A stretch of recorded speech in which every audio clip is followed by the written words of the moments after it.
안녕하세요. NHNKCP에 대한 한 증권사의 분석 보고서, 오늘 함께 좀 깊이 들여다보는 시간입니다. 네, 안녕하세요. 이 보고서가 어떤 분석을 내놨는지, 또 우리가 주목해야 할 핵심 내용, 그리고 그 이면의 의미는 뭔지 지금부터 좀 자세히 살펴보겠습니다. 오늘 다룰 보고서는요, NHNKCP의 단기 실적 전망, 그리고 또 장기적인 관점에서 이 스테이블 코인이라는 새로운 결제 환경 변화 속에서 NHNKCP가 어떤 기회를 가질 수 있을지 여기에 좀 집중적으로 분석하고 있더라고요. 맞습니다. 단기, 장기 양쪽을 다 보고 있죠. 네. 그래서 이번 시간을 통해서 이 증권사 보고서의 핵심 논리를 좀 파악하고요.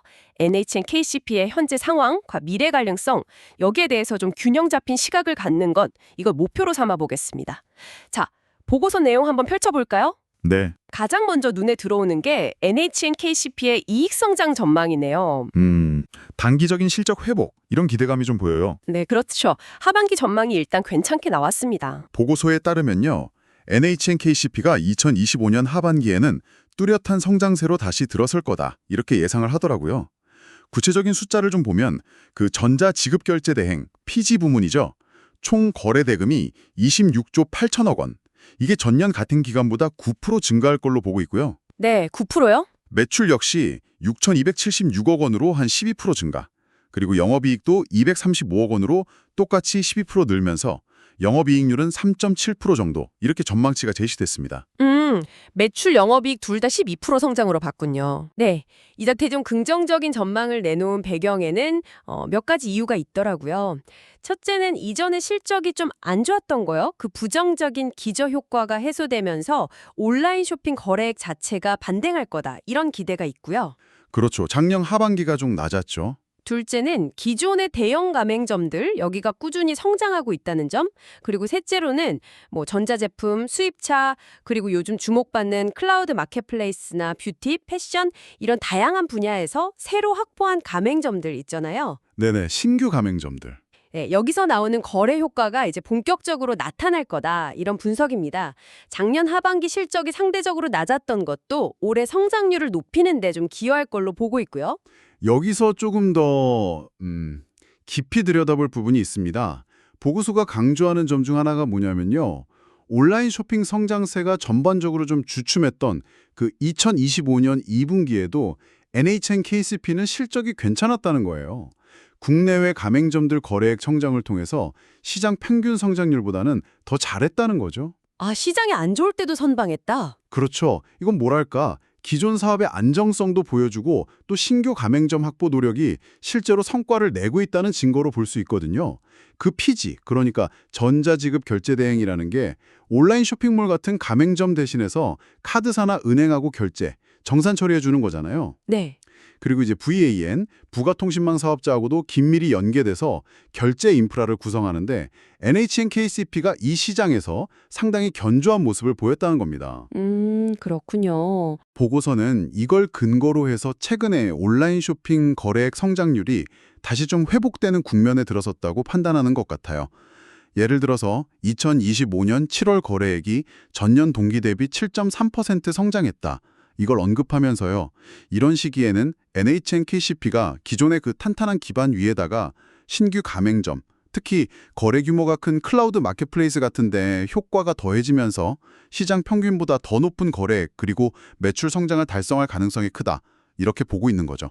아, 단순히 시장 흐름만 타는 게 아니라 자체적인 성장 동력이 있다. 이런 평가군요. 네, 맞습니다. 그런 평가로 읽힙니다. 그래서 이러한 단기 실적 개선 전망, 그리고 성장 동력 확보에 대한 긍정적인 평가, 이걸 바탕으로 해서 이 증권사 보고서는 NHNKCP에 대한 투자 의견, 바이, 즉 매수 의견은 유지하면서요. 목표 주가를 확 올렸어요. 얼마나 올렸나요? 기존 11,000원에서 16,000원으로 무려 45.5%나 상향 조정한 겁니다. 와, 45.5%요? 엄청나네요. 네, 상당히 큰 폭의 조정이죠. 그리고 목표 주가를 산정하는 방식에도 좀 변화가 있었어요. 기준이 되는 연도를 2026년으로 변경했고요. 2026년에 NHNKCP가 벌어들일 것으로 예상하는 지배주주 순이익 추정치, 이게 460억 원인데 여기에 목표 주가 수익 비율, PER이라고 하죠. 13.9배를 적용해서 새로운 목표 주가 16,000원을 도출한 겁니다. 아, 기준 연도를 2026년으로 바꾸고 PER 13.9배를 적용했다. 네, 여기서 PER은 뭐 아시겠지만 주가를 주당 순이익으로 나눈 값으로 기업 가치가 순이익 대비해서 몇 배로 평가받고 있나 이걸 나타내는 지표잖아요. 네, 그렇죠. 이 13.9배라는 목표 PER 수준이 NHNKCP의 과거 평균 PER이나 아니면 동종업계 다른 기업들하고 비교했을 때 어떤 의미를 가질까 이게 좀 궁금할 수 있는데요. 보고서가 이 부분을 뭐 명시적으로 비교 분석해주진 않았지만 보통 PER은 미래 성장성을 대한 기대감을 반영하거든요. 만약에 13.9배라는 수치가 과거보다 높은 수준이라면 시장이 NHNKCP의 미래 성장성을 예전보다 더 긍정적으로 평가하기 시작했다. 이런 신호로 볼 수 있고요. 반대로 뭐 동종 글로벌 기업들에 비해서는 여전히 좀 낮은 수준이다. 그러면 추가적인 상생 여력이 남아있다. 이런 해석도 가능하겠죠? 그렇군요. 이 목표 PER 설정 자체가 앞으로 NHNKCP의 성장 스토리에 대해서 이 증권사가 꽤 긍정적으로 보고 있다. 이걸 함축한다고 볼 수 있습니다. 목표 주가가 45%나 이상이나 올랐다는 건 정말 인상적인데요. 근데 앞서 설명해 주신 단기 실적 개선 전망만으로는 이렇게 큰 폭으로 올린 걸 다 설명하기엔 약간 좀 부족한 느낌도 들거든요. 네, 그렇죠. 단기 실적만 본 건 아니겠죠? 보고서가 NHNKCP의 가치를 더 높게 평가하는 또 다른 핵심적인 이유, 혹시 뭐 장기적인 성장 잠재력 이런 거랑 관련된 내용은 없을까요? 바로 그 지점이군요. 이 보고서가 단순히 내년 실적이 좋아질 거다 이런 얘기를 넘어서 NHNKCP의 미래 성장 가능성을 얘기하면서 스테이블 코인이라는 키워드를 딱 전면에 내세우고 있더라고요. 맞습니다. 여기가 정말 흥미로운 부분이죠. 네, 여기가 정말 흥미로운 대목이에요. 먼저 그 스테이블 코인이 뭔지 간단하게 좀 짚고 넘어가야 할 것 같은데요. 네, 부탁드립니다. 스테이블 코인이라는 건 뭐 미국 달러와 같은 특정 법정화폐나 아니면 실물 자산의 그 가치가 1대1로 딱 연동되도록 설계된 디지털 자산을 말합니다. 그래서 가격 변동성을 확 줄여서 실제 결제나 송금 수단으로 활용될 가능성이 주목받고 있는 거죠. 가격이 안정적인 디지털 자산이군요. 네, 현재 한국의 일반적인 소비 결제는 대부분 신용카드사를 중심으로 이루어지잖아요. 소비자와 판매점, 그리고 카드사가 얽힌 3자 구조죠. 그런데 보고서는 만약 미래에 이 스테이블 코인이 법정화폐처럼 실질적인 결제 수단으로 자리 잡게 된다면 기존의 결제 시스템, 특히 가맹점과의 직접적인 접점을 담당하는 PG, 즉 결제대행, 그리고 VAN, 부가통신망 시스템과의 연계가 필수적일 거다. 이렇게 분석을 해요. 기존 시스템이랑 연결이 중요하다. 그렇죠. 스테이블 코인이 실제 상거래에서 쓰이려면 기존 결제 인프라와의 연결이 핵심이라는 겁니다. 보고서는 그 글로벌 카드사인 위사가 스테이블 코인 발행사인 서클하고 협력한 사례를 예를 들고 있어요. 비자랑 서클이요? 네. 위사가 서클이 발행하는 USDC라는 달러 연동 스테이블 코인이 있거든요. 이걸 활용한 결제랑 정산 시스템을 자기들의 그 광범위한 카드 네트워크에 통합하는 작업을 진행했는데 이게 바로 기존 금융 인프라하고 새로운 디지털 자산 기술을 접목하려는 시도로 볼 수 있는 거죠. 그렇군요. 그럼 NHNKCP는 여기서 어떤 역할을 할 수 있다고 보는 건가요? 자, NHNKCP의 역할을 보면요. 보고서 작성 시점, 그러니까 2025년 2분기 기준으로 NHNKCP는 국내 PG 시장에서 거래액 기준으로 약 27%의 점유율을 차지하는 아주 선두적인 사업자 중 하나입니다. 네. 27%면 상당하네요. 그렇죠. 보고서는 NHNKCP가 이런 강력한 시장 지위하고 기술력을 바탕으로 아주 중요한 역할을 할 수 있다고 보는 거예요. 그게 뭐냐면 바로 기존의 금융 인프라, 흔히 말하는 오프체인 환경하고요. 블록체인 기술 기반의 온체인 환경을 연결하는 다리 역할입니다. 오프체인이랑 온체인을 잇는다. 네. 여기서 온체인이라는 건 거래 기록이 블록체인상에 직접 기록되는 걸 의미하고 오프체인은 기존의 중앙화된 금융 시스템 내에서 처리되는 걸 뜻하는데요. NHNKCP가 이 두 세계를 잇는 결제, 송금, 정산 서비스를 제공하면서 스테이블 코인이 상용화되는 초기 단계에서 가맹점을 확보하고 또 스테이블 코인의 유통이나 확산을 촉진하는데 아주 핵심적인 역할을 수행할 잠재력이 크다. 이렇게 보고서는 전망하는 겁니다. 와, 쉽게 말하면 미래 결제 시장이 변할 때 거기에 맞춰서 새로운 인프라를 제공하는 플레이어가 될 수 있다. 이런 기대감이군요. 네, 바로 그거죠. 그런 기대감을 담고 있는 거죠. 단순히 기존 피지비안 사업 영역 안에서 스테이블 코인을 처리하는 역할, 거기에만 머무는 게 아니라 이걸 발판 삼아서 사업 자체를 확장할 가능성까지 염두에 두고 있는 것 같네요. 정확합니다.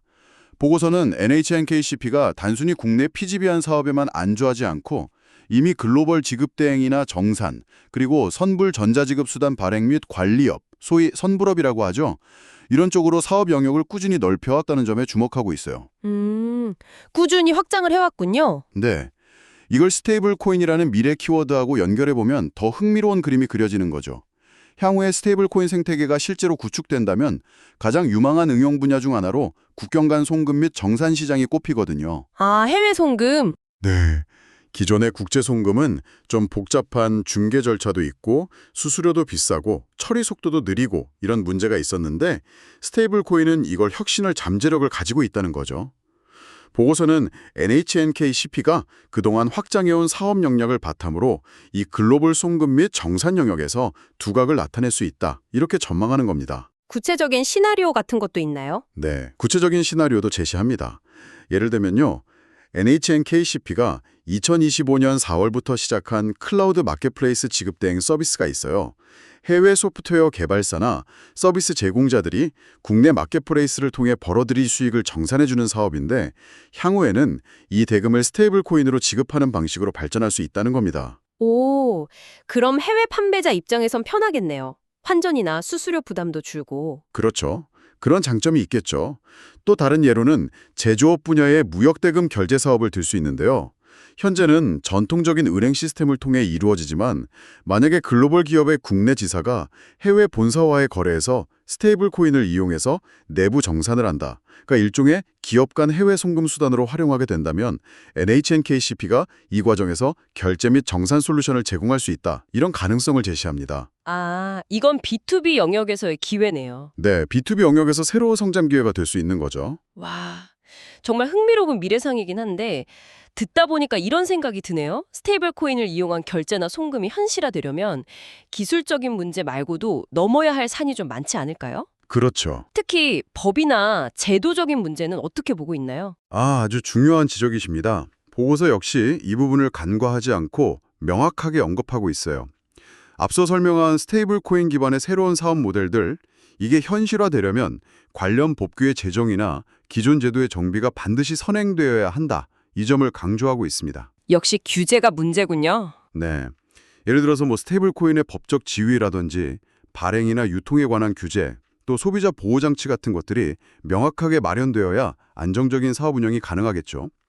현재로서는 이런 규제 환경이 아직 좀 불확실하고 이제 막 형성되어가는 과정에 있기 때문에 보고서가 제시하는 미래 시나리오는 어디까지나 가능성의 영역에 가깝다고 봐야 합니다. 가능성의 영역. 네.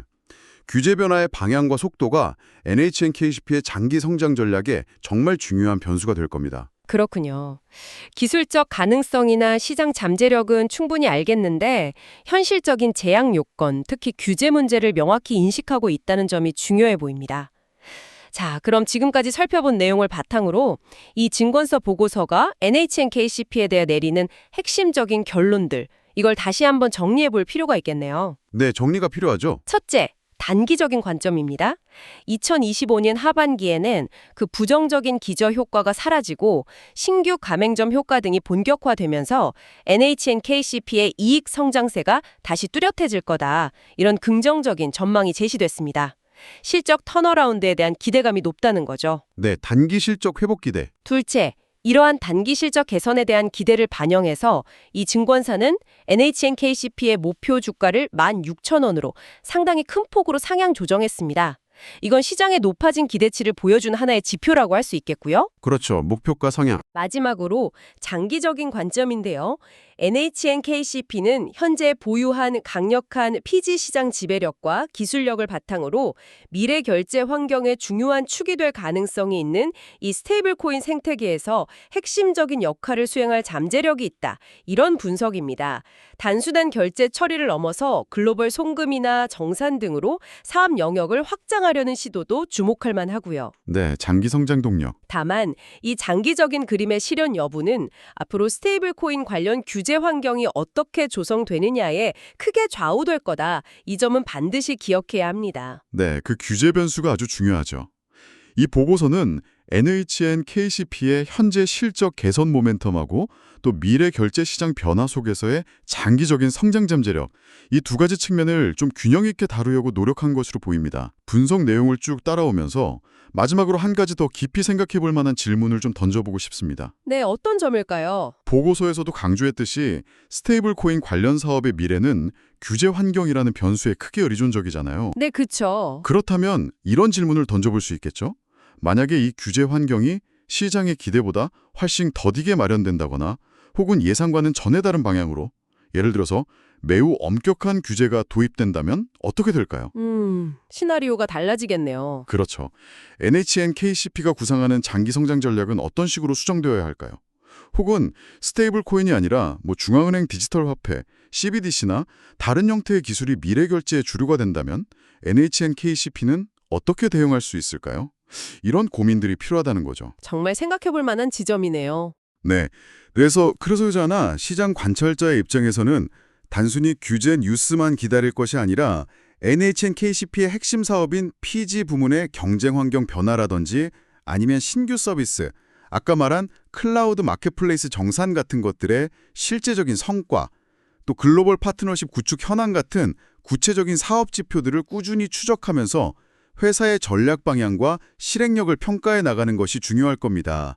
오늘 살펴본 이 증권사 보고서의 분석이 이러한 각자의 판단을 내리는 데 있어서 좀 유용한 참고 자료가 되었기를 바랍니다.